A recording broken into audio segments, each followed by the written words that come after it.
मुख्तार अंसारी को लेकर दो तरह के नैरेटिव चल रहे हैं। एक नैरेटिव मुख्तार को रॉबिनहुड बता रहा है, उनकी तारीफ कर रहा है, तो दूसरा खेमा मुख्तार को जनता का दुश्मन, कातिल, माफिया कह रहा है। मुख्तार को लेकर पॉलिटिकल लाइनें भी बट गई हैं। मुख्तार की साइड अखिलेश यादव, ओवैसी और कांग्रेस खड़ी है। निशाने पर योगी सरकार है और टारगेट सीधा मुस्लिम वोट बैंक है। मुख्तार पर बांदा क्या कह रहा है, गाजीपुर क्या कह रहा है, मुख्तार अंसारी नायक था या खलनायक, ये जानने के लिए आप हमारी ये रिपोर्ट देखिए।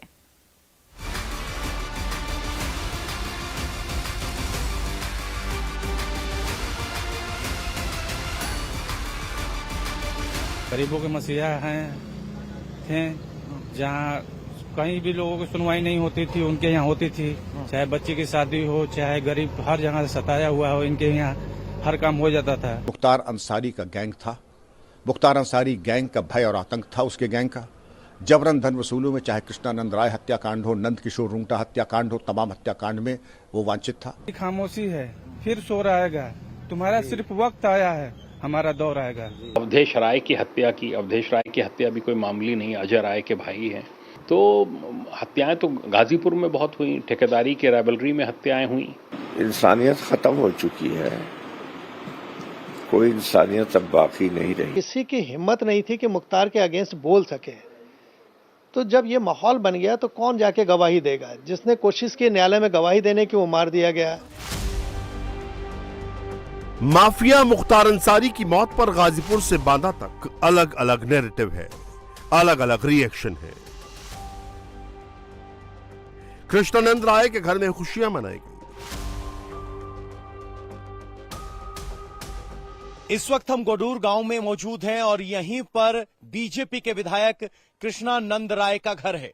ऊपर आप देखेंगे तो कृष्णानंद राय विधायक, मोहम्मदाबाद शहीद स्तंभ, और यही विधायक की चुनाव उनकी मौत की वजह बनी। मुख्तार अंसारी पर उनकी हत्या का आरोप लगा, सीबीआई जांच हुई, लेकिन अब मुख्तार अंसारी की बांदा जेल में मौत हुई है और इस गांव में कल इस खबर के आने के बाद जश्न मना। अगर आप घर में देखेंगे तो अभी भी काफी लोग यहां आए हुए हैं। वो उस वक्त को याद कर रहे हैं जब इस घटना को अंजाम दिया गया, और आज जब ये खबर आई तब कैसे देख रहे हैं। परिवार से बात कर, लोगों के मन में भावनाएं ऐसे व्यक्त नहीं किया जा सकता है, उसको केवल महसूस किया जा सकता है। कोई भी घटना होती है तो उसके पहले फ्रंट सामने से देखा जाता है कि किन परिस्थितियों में मौत हुई है। उनकी जो मौत हुई थी दुर्घटना बस हुई थी या किया गया था, और उसका शोक पूरे गांव में है, पूरे गांव में है, और उसको बातों से व्यक्त नहीं किया जा सकता। आज हम लोग को ये खुशी का माहौल है कि सामने भगवान जो न्याय करते हैं, समय रहते न्याय होता है। उनके ये नहीं कोर्ट कचहरी से मतलब नहीं है, मतलब यहाँ न्याय से है। हम लोग को भगवान न्याय दिए हैं, समय भले लगा। कृष्णानंद राय की जो हत्या हुई थी वो एक टर्निंग पॉइंट साबित हुआ। हालांकि मुख्तार अंसारी को उस मामले में अदालत के सामने सजा नहीं मिली थी, लेकिन अब परिवार कह रहा है कि नेचुरल जस्टिस, भगवान के घर देर है अंधेर नहीं, और वो न्याय हुआ है। और उसके बाद की तस्वीरें ये थी कि पूरे गांव में यहां आतिशबाजी हुई जब ये खबर गांव पहुंची। लेकिन मुख्तार अंसारी के घर में अलग माहौल है। जब से मुख्तार की मौत की खबर आई है, तब से घर में आने जाने वालों की लाइन लगी है। हर किसी की जुबान पर एक ही बात है। हम इस वक्त मुख्तार अंसारी के घर के ठीक बाहर हैं। ये बड़ा फाटक आप यहाँ पर देख रहे हो। बहुत सारे लोग यहाँ सुबह से ही जमा हैं, जो लगातार मुख्तार के मिट्टी की खबर को सुनकर यहाँ पहुँच रहे हैं। खबर ये मिली कि जो है गरीबों के मसीहा मुख्तार अंसारी अहमद का इंतकाल हो गया। क्या नाम भाई आपका? मनु कसेरा। मनु कसेरा जी। क्या करते हैं भाई मनु जी? बेल्ट चश्मा बेचते हैं। कैसे याद कर रहे हैं आज आप मुख्तार को? आज बहुत दुखद की बात है। बहुत दुख की बात। गरीबों का मसीहा मार डाला था सरकार ने। आपका नाम क्या है भाई? मोहम्मद इश्तियाक अंसारी। इश्तियाक साहब, क्या खबर मिली आपको मुख्तार के बारे में? खबर तो पूरा इंडिया जान रहा है खबर। तो आपने न्यूज में देखा कि हम तो करीब के हैं, हम लोग न्यूज से भी मालूम चला, यहाँ से भी मालूम चला। क्या पता चला कि नेचुरल डेथ हुई या कुछ और? नेचुरल क्या, ये तो पहले से ही पता है, बीच में बीमार पड़े थे, एडमिट थे, जहर दिया गया है। उनका खुद अपना बयान है, किसी ने आरोप भी नहीं लगाया है। विधायक जी के लिखित बयान है जज के सामने, और क्या। कहाँ यहीं के रहने वाले जी हैं? जी। तो मुख्तार को तो आपने बड़े होते देखा होगा, आप मुख्तार से तो उम्र में ज्यादा ही लग रहे हैं। तो ये एक आम सा लड़का मुख्तार, उस पर ये डॉन और माफिया का जो तमगा लगा, ये सब बीजेपी का देन है, सब बीजेपी का देन है। अच्छा, पार्टी वालों का देन है। अच्छा, उनके बड़े भाई नेता थे, और उनके पर एक लगते गया बढ़ते गया। गाजीपुर में एक जगह मातम है और एक जगह खुशी है। एक जगह मुख्तार अंसारी हीरो है, एक जगह विलन है। यही थ्योरी सोशल मीडिया में भी चल रही है। हर किसी का अपना नजरिया, अपना नैरेटिव। समाजवादी पार्टी ने न पोस्टमार्टम का इंतजार किया, न जांच कमेटी की रिपोर्ट का। सीधे सीधे योगी सरकार जेल प्रशासन पर आरोप लगा दिए। माफिया डॉन मुख्तार अंसारी की मौत पर आंसू बहाने वालों की भी लंबी लिस्ट है। अखिलेश यादव ने मुख्तार की मौत पर लंबा चौड़ा ट्वीट किया, सुप्रीम कोर्ट से जांच की बात की, कैसे कैसे मौत हो रही है उसकी डिटेलिंग की। अखिलेश यादव ने ट्वीट किया तो शिवपाल यादव कैमरे पर सामने आ गए। ये परिवार शायद आज़ादी की लड़ाई में भी इस परिवार का बहुत बड़ा योगदान था। तो देखिए, इनकी मौत संदेह के घेरे में है। तो देखिए, न्यायालय को इसमें स्वयं रुचि लेना चाहिए। अगर जेल में किसी की मृत्यु होती है तो उसकी जिम्मेदारी प्रशासनिक अधिकारी, जेल से लेकर के सरकार से लेकर सबकी जिम्मेदारी है। यूपी से लेकर बिहार और हैदराबाद तक सारे किरदार एक साथ मुख्तार की मौत को मर्डर साबित करने पर जुट गए हैं। बिहार से तेजस्वी यादव भी मुख्तार कर रहे हैं। ओवैसी रात से ट्वीट कर रहे थे, सुबह होते ही माइक थामकर मुख्तारनामा सुनाने लगे। दूसरा ऐसा वाकया हम देख रहे हैं कि एक कन्विक्टेड प्रिजनर को जुडिशियल कस्टडी में उनकी मौत हुई है। एक को तो शूट आउट हुआ, अब यहाँ पर स्लो पॉइजन जो उनकी फैमिली कह रही है उससे उनकी मौत वाकई में हुई। तो इसमें पॉलिटिक्स क्या है भाई? कि एक आदमी की तो मौत हो गई ना, इसमें पॉलिटिक्स करना क्या है? वो तो अपनी जान दे दिए, वो जान चलेगी उनकी, तो पॉलिटिक्स क्या हो रही? अब जाने की जिम्मेदारी किस पर है?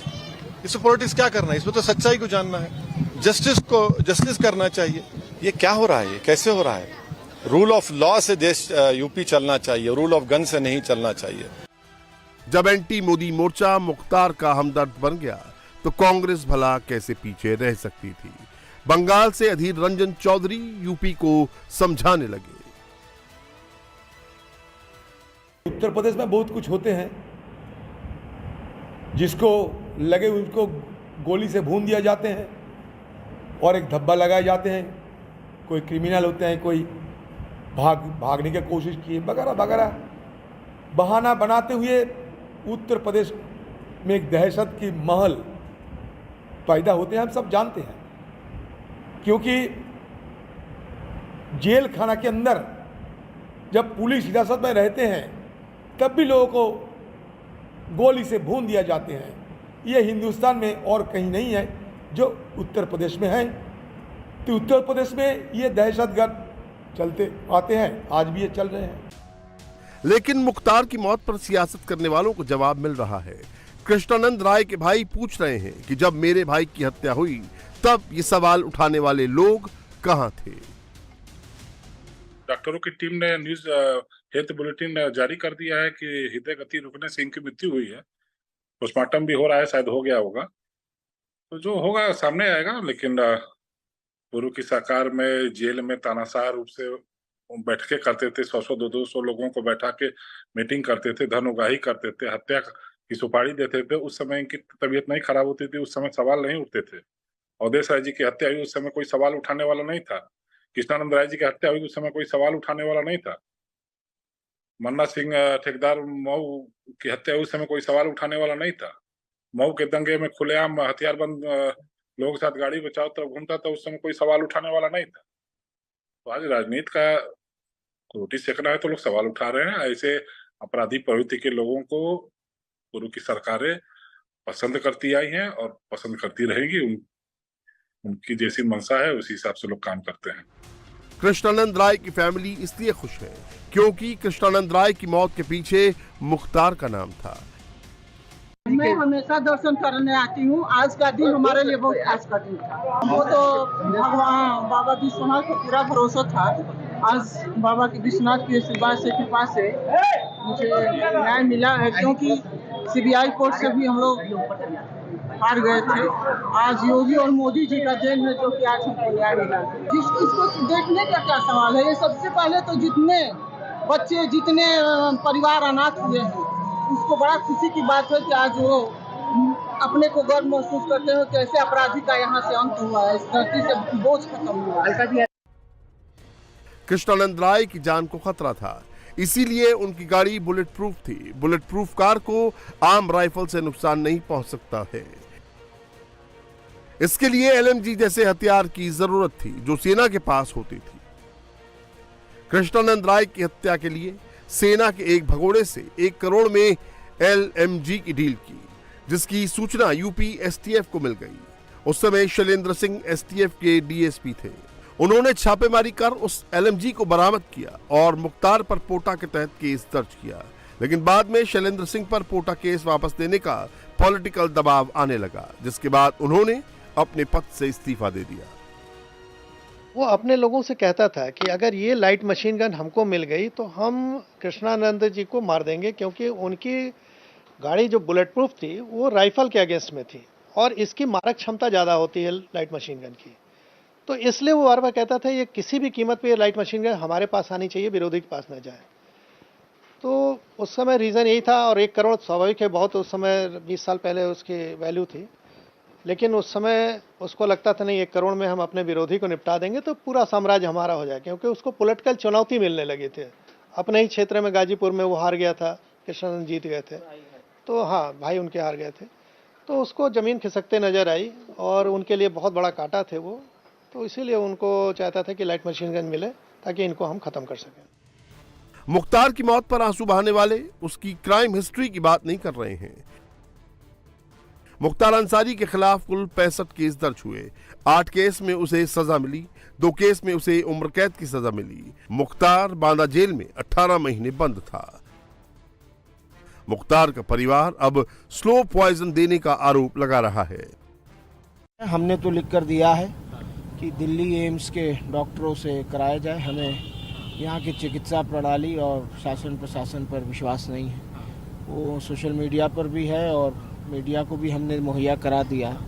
आप लोग को सब पता है कि क्यों मैं ऐसा कह रहा हूँ। और पोस्टमार्टम होगा नहीं होगा, मैं तो जुमे की नमाज पढ़ने आ गया था, अभी वहीं से पंचनामे की सारी चीज़ें हो गई हैं और अब डीएम साहब को फैसला करना है, देखते हैं क्या फैसला। शक नहीं है, यकीन है।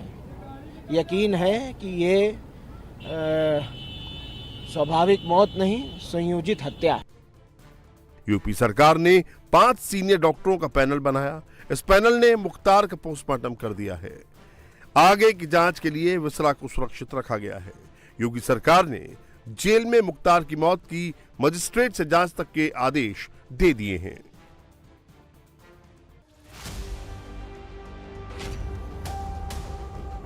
पोस्टमार्टम के बाद शाम करीब 4 बजे मुख्तार का शव गाजीपुर के लिए भेजा गया। बांदा से गाजीपुर तक कड़ी सुरक्षा के इंतजाम किए गए।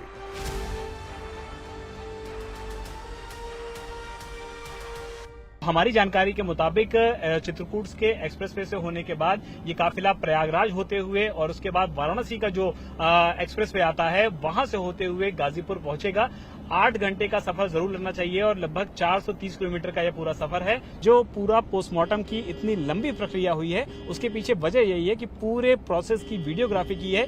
यहां तक कि जब मुख्तार अंसारी का शव बाहर निकल रहा था तो जिला प्रशासन का जो कैमरा होता है वो जिला प्रशासन का कैमरा भी उसकी प्रॉपर फुटेज बना रहा था, वीडियो रिकॉर्डिंग कर रहा था, ताकि भविष्य में कभी भी कोई भी वाद विवाद होता है तो कम से कम इन एविडेंसेस के बेस पे जिला प्रशासन, पुलिस प्रशासन और मेडिकल प्रशासन अपनी बातों को किसी के भी सामने रख सकता है। गाजीपुर के मोहम्मदाबाद में मुख्तार को सुपुर्द खाक किया जाएगा। मुख्तार अंसारी को मोहम्मदाबाद के काली बाग कब्रिस्तान में दफनाया जाएगा। मुख्तार के भतीजे और विधायक सुहेब ने अपनी देखरेख में चाचा के लिए कब्र खुदवाई। मुख्तार के लिए 6 फुट लंबी 4 फुट चौड़ी कब्र खोदकर तैयार की गई है।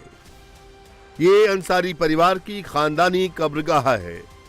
जिस कब्रिस्तान पे मैं मौजूद हूँ, कहा यह जा रहा है कि ये मुख्तार अंसारी का पुश्तैनी कब्रिस्तान है। हाँ, पुश्तैनी है। इनके बाप भी यही है, अम्मा भी हैं, दादी भी है, सब लोग पूरा खानदानी इसी में रहता है।